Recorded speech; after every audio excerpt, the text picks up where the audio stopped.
Okay, चलो जी शुरू करते हैं। हाँ, previous previous previous previous session में हम लोग ने डिस्कस किया डिवेंचर्स। डिवेंचर्स क्या था? What are debentures? वंश, क्या होता है डिवेंचर? क्या होता है? क्या डिस्कस किया आपने? डिवेंचर्स होते क्या हैं?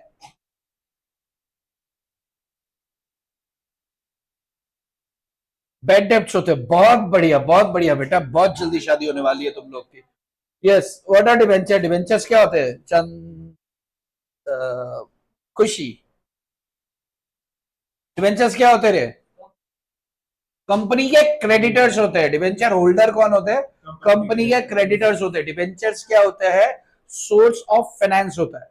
कंपनी को पैसे की जरूरत होती है तो पैसे इकट्ठे करने का एक तरीका, एक जरिया डिवेंचर्स होता है।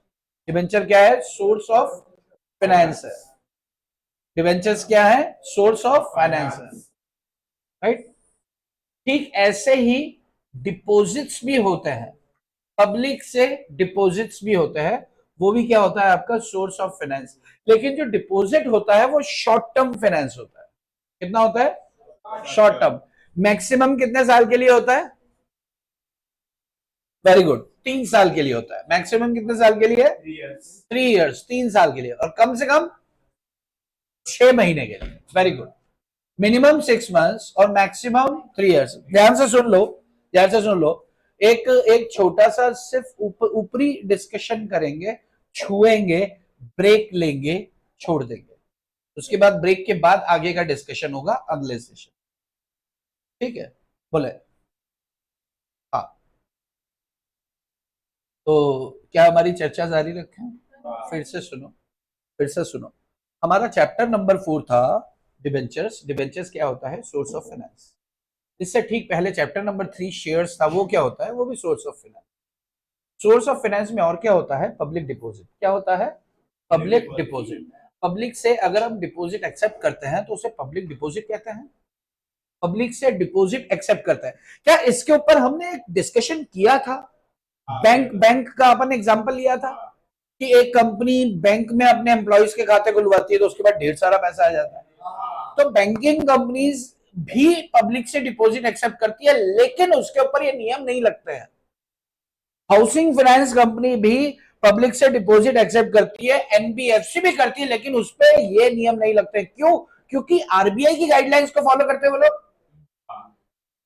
अरे भाई, बैंकिंग कंपनी एसबीआई है या फिर आईसीआईसीआई है या फिर एचडी एफएससी, एचडी एफएससी, ये वाला जो बैंक है, इनके ऊपर कंपनीज एक्ट के प्रोविजन लगेंगे या रिजर्व बैंक ऑफ इंडिया के? रिजर्व बैंक ऑफ इंडिया के। तो पब्लिक से ये भी डिपॉजिट एक्सेप्ट करते हैं, लेकिन इनके ऊपर नियम कायदे कानून कौन से लगते हैं? आरबीआई के लगते हैं। तो ये वाले नहीं लगेंगे। ये वाले लगेंगे प्राइवेट और public company other than banking company, other than non banking financial corporation, other than housing finance company. इनको छोड़ दो तो बाकी सबके ऊपर कौन से प्रोविजन लगेंगे? कंपनीज एक्ट 2013 के डिपॉजिट्स को लेकर या एक्सेप्टेंस ऑफ डिपॉजिट्स को लेकर सेक्शन 73 से 76। मैं सही हूं क्या? यस। सेक्शन 73 से लेकर 76 तक कुछ प्रावधान है, प्रोविजंस है, वो प्रोविजंस एप्लीकेबल होंगे। कौन कौन सी कंपनीज पर ये नहीं लगते हैं? तो बैंकिंग कंपनीज पर नहीं लगेंगे। ध्यान से सुनो, ये क्लैरिफिकेशन क्यों दे रहे हैं? ये क्लैरिफिकेशन इसके लिए दे रहे हैं कि हमें ऐसा लगता है कि साहब, हमें हमारे टीचर ने ये पढ़ाया कि पब्लिक से जो डिपॉजिट होता है वो मैक्सिमम 3 साल के लिए एक्सेप्ट कर सकते हैं, लेकिन हम बैंक में तो देखते हैं एफडी जो होता है वो तो 5 साल 8 साल के लिए होता है। तो वो कैसे किए? क्योंकि उनपे आरबीआई के नियम लगते हैं, कंपनीज एक्ट के नहीं लगते हैं। नॉन बैंकिंग फाइनेंशियल कॉर्पोरेशन कैसे की है? वो भी 5 साल 8 साल के लिए कर सकते हैं। एनबीएफसी भी कर सकती है। सेंट्रल गवर्नमेंट ने जिसको जिसके सिर पे हाथ रखा है वो लोग कर सकते हैं। जिसके सिर पे हाथ नहीं है उस पर कंपनीज एक्ट के प्रोविजंस एप्लीकेबल होंगे, सेक्शन 73 से लेकर 76 तक। ये समझ में आ रहा है? समझ में आ रहा है? ओके। अब इसमें सबसे इंपॉर्टेंट चीज क्या आती है कि भैया कौन कौन सी कंपनी पब्लिक से डिपॉजिट एक्सेप्ट कर सकती है? अच्छा, डिपॉजिट एक्सेप्ट करने की बात करें, मैं इधर आता हूं, एक फोटो बनाते हैं।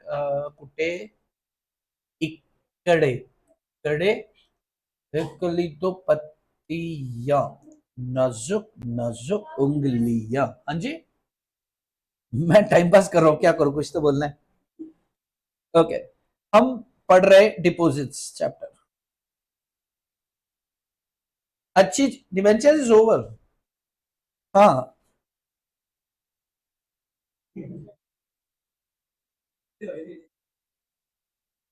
ये अच्छा था, तभी तुमने पूछा कि बोल क्या रहे हो, है ना। तो ये नया चैप्टर चालू हो चुका है इसलिए। ओके, हाँ इतना चलता। तो डिपॉजिट्स की अगर अपन बात करें तो ये क्या है, अपन ने क्या बात किया, सोर्स ऑफ फाइनेंस है एक तरह से, ठीक है। इस पर जो रूल्स लगते हैं या कंपनीज एक्ट के प्रोविजंस हैं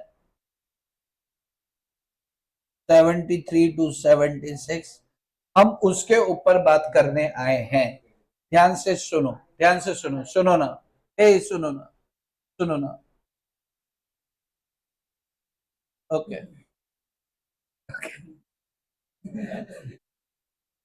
डिपॉजिट्स, डिपॉजिट्स एक तरह का सोर्स ऑफ फाइनेंस है।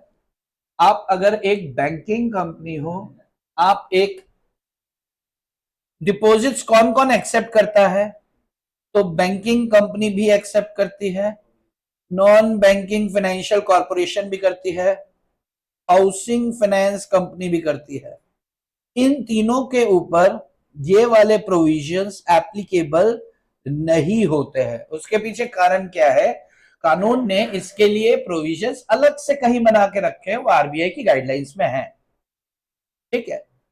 हमें वो क्यों नहीं पढ़ने हैं, क्योंकि हमारा जो सब्जेक्ट है वो सब्जेक्ट है सेक्रेटरियल प्रैक्टिस, और उसके अंदर अपन सिर्फ कंपनीज एक्ट को पढ़ रहे हैं, अपन बैंकिंग रेगुलेशन एक्ट को नहीं पढ़ रहे हैं कि हम उनके नियमों को पढ़ें, राइट। तो क्या कोई कंपनी ऐसा कर सकती है जो बैंकिंग बिजनेस में नहीं है, जो बैंकिंग बिजनेस में नहीं है, क्या वो भी डिपॉजिट एक्सेप्ट कर सकती है, तो जवाब आता है हाँ। उसको क्या करना पड़ेगा, उसको सेक्शन 73 से 76 का अनुपालना करनी होगी। यानी कि कुल कितने सेक्शन है यहां पर, कितने सेक्शन है, चार, कितने हैं, चार, 73, 4, 5, 6, ये चार सेक्शन है। उन सेक्शंस के प्रोविजंस क्या है, तो प्रोविजंस आपको देके रखे हैं, टोटल नंबर ऑफ प्रोविजन आपकी जो बुक में दिए 20 पॉइंट्स।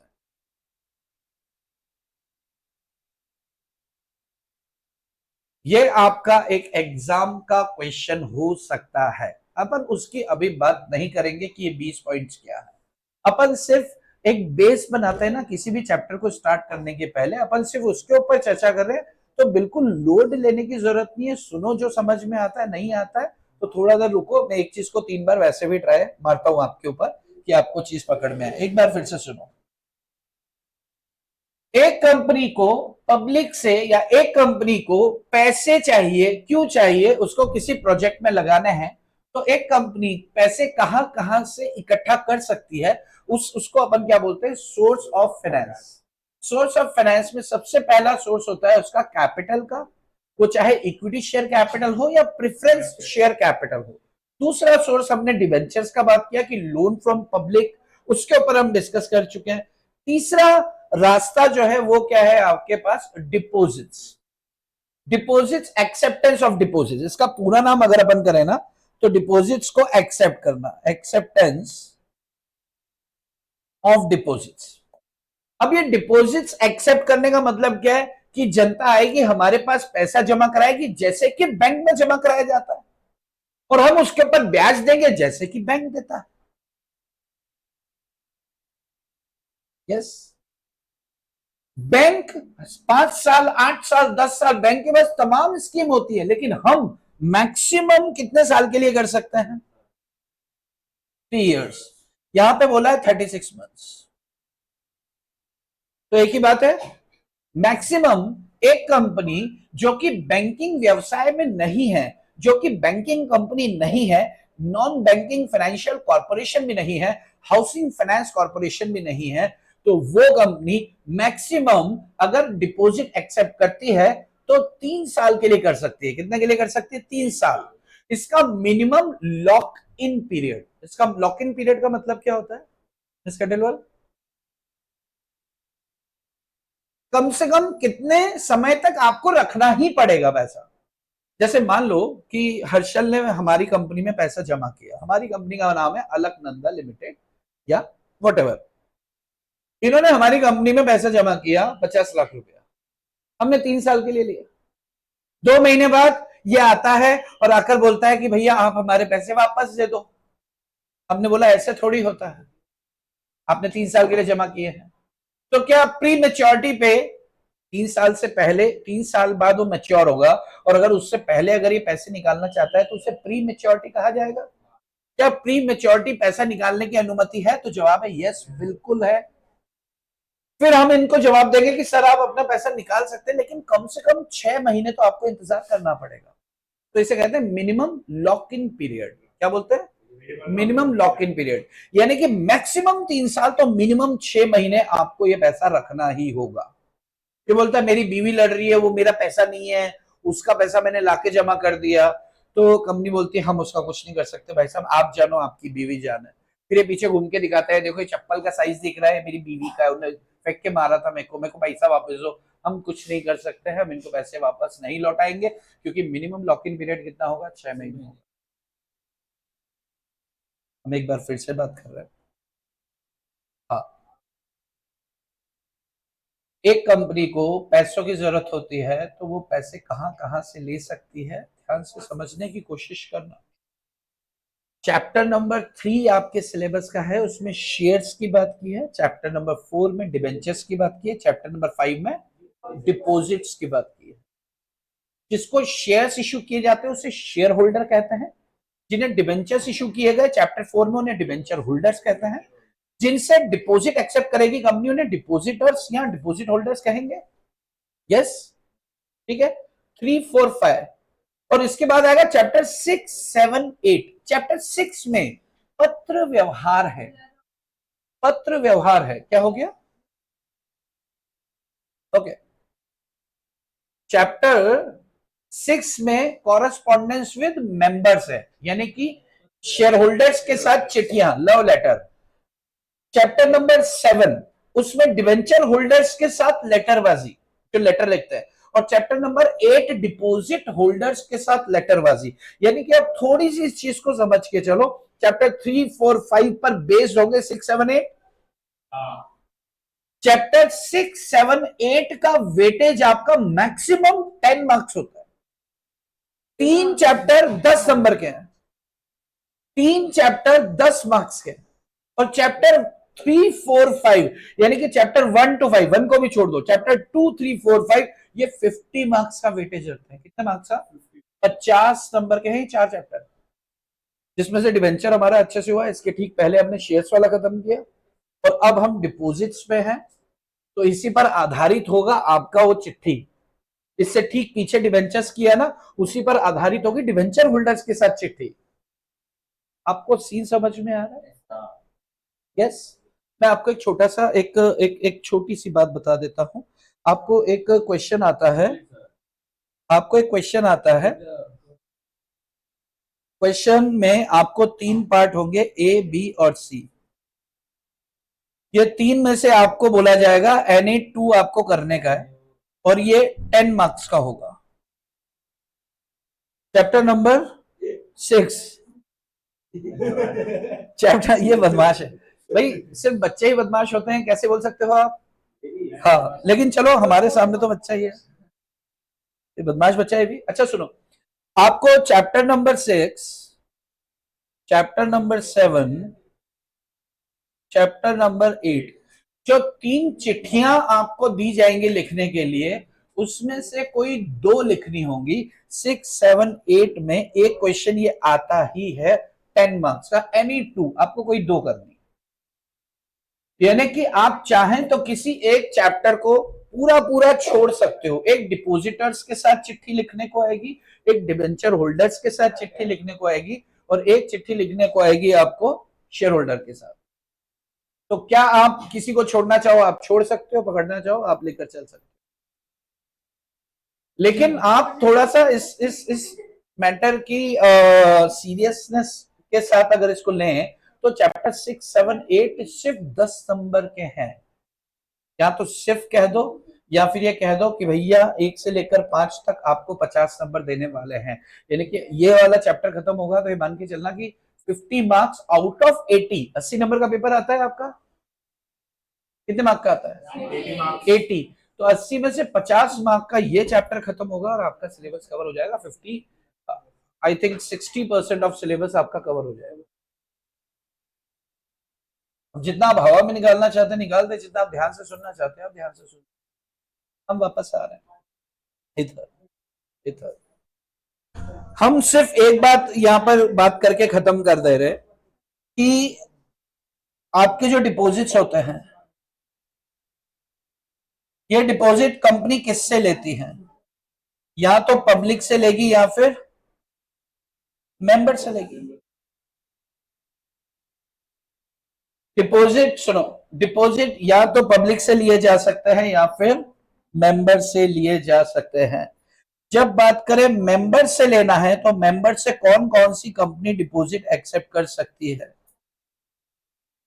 हाँ, चाहे वो प्राइवेट कंपनी हो, चाहे वो पब्लिक कंपनी हो, दो ही हैं। हाँ,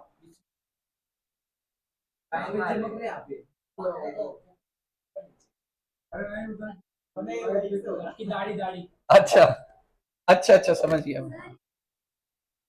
ये क्या है? अच्छा, ऐसे बना है।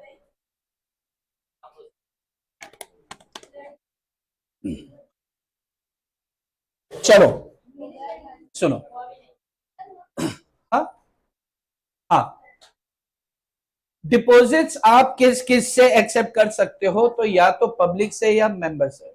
पब्लिक मतलब आउटसाइडर, और मेंबर मतलब कंपनी के शेयर होल्डर। अब सुनो, पब्लिक के साथ जब भी कोई भी कंपनी डील करना चाहती है तो वो प्राइवेट कंपनी तो नहीं हो सकती। प्राइवेट कंपनी पब्लिक में ना शेयर्स इशू कर सकती है, ना पब्लिक में डिबेंचर्स इशू कर सकती है, ना ही डिपॉजिट एक्सेप्ट कर सकती है। तो प्राइवेट कंपनी तो वैसे ही बाहर हो जाती है। सिर्फ पब्लिक कंपनी क्या कर सकती है, पब्लिक से डिपॉजिट एक्सेप्ट कर सकती है। लेकिन सवाल आता है क्या हर पब्लिक कंपनी पब्लिक से डिपॉजिट एक्सेप्ट कर सकती है, तो जवाब है नहीं।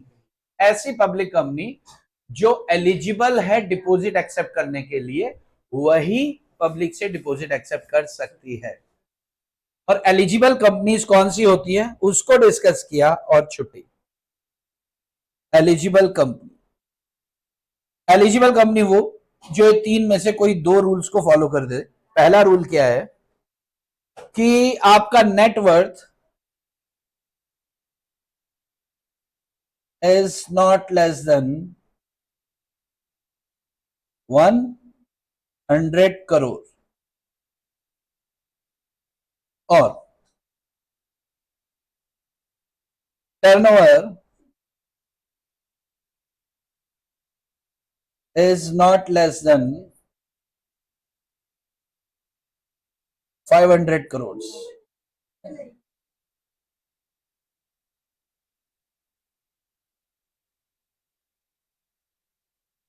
प्लस SR पास। चलो, ये क्या है, ईसी बोले तो एलिजिबल कंपनी। सुनो सुनो सुनो, अगर एक कंपनी क्या करना चाहती है पब्लिक से, वंश एकदम ध्यान से सुनो, अगर एक कंपनी पब्लिक से डिपॉजिट एक्सेप्ट करना चाहती है, अगर एक कंपनी पब्लिक से डिपॉजिट एक्सेप्ट करना चाहती है, अगर एक कंपनी